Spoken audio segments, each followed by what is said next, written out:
The bus went twice a week back then.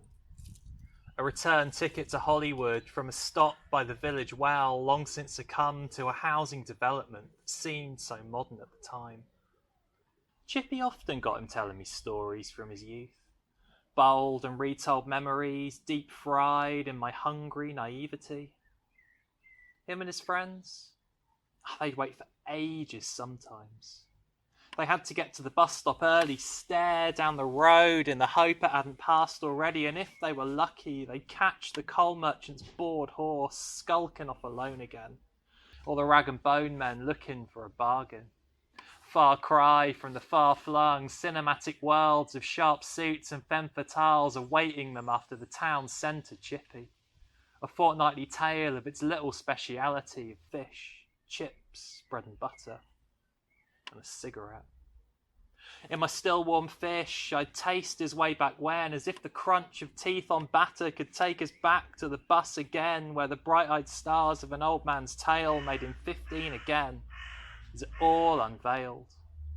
Him, his friends, and I?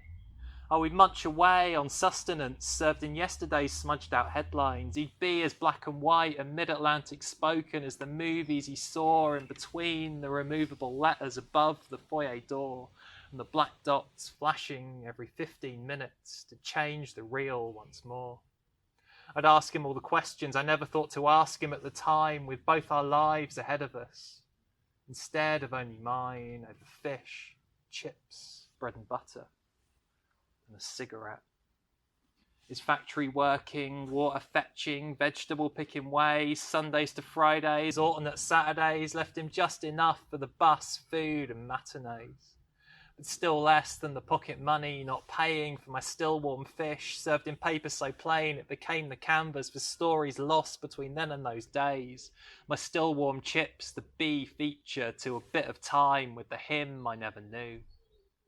'Cause even with the world at our fingertips, we can't access a place where no history exists, and without those stories I would never understand the younger days of the elderly man who'd buy me still warm fish and chips all those years ago, when he ate before movies with pre-war naivety, unaware that smoking causes cancer, or that some would soon be conscripted forever. From fish, chips, bread and butter, and a cigarette.